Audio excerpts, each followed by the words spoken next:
the meantime, we have published quite a few videos on our YouTube channel and would like to use these videos elsewhere.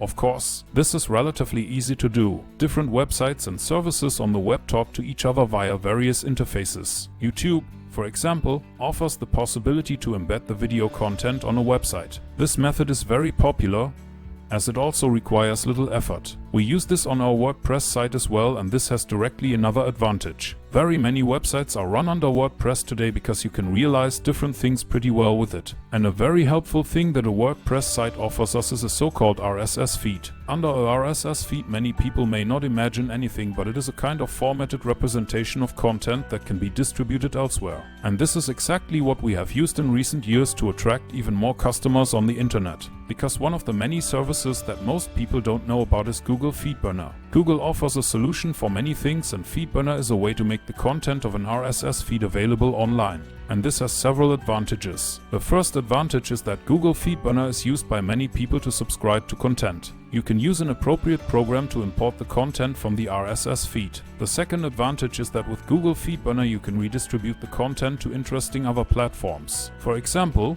with our video content, we can now submit this RSS feed to Apple to have a video podcast generated from it. Podcasts are very popular and preferred by many users because you can listen to the content on your smartphone while on the go. And our videos are not necessarily designed to be viewed with the image content. Nevertheless, this would also not be a problem on a mobile device. With the help of our YouTube videos and our RSS feed, we can create a video podcast from the existing content that will later appear on iTunes or Google Play. Since in our case we import the YouTube videos to our website anyway, we use a plugin called PowerPress to format the content accordingly. The plugin is free and offers a lot of useful features. For example, we have the possibility to link to other content on our website within our RSS feed. And you can also implement images or display videos in such a RSS feed. If you have never seen a RSS feed before, then you can imagine it like the news feed on Facebook.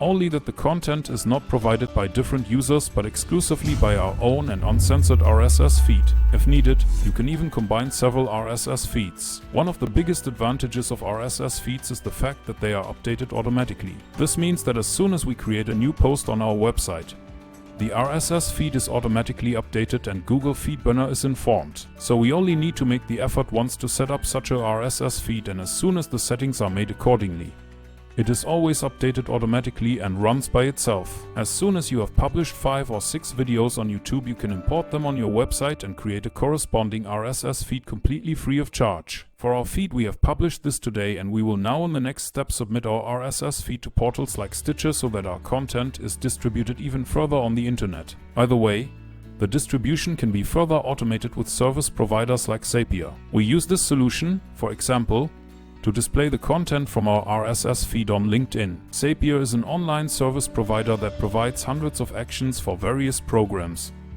portals, websites and interfaces, but we'll talk about that another day. If you have any questions or suggestions about the content in this video, feel free to send us an email. We always respond personally and usually within 24 hours. That's it for today. Thank you for your attention and we'll see you in the next video.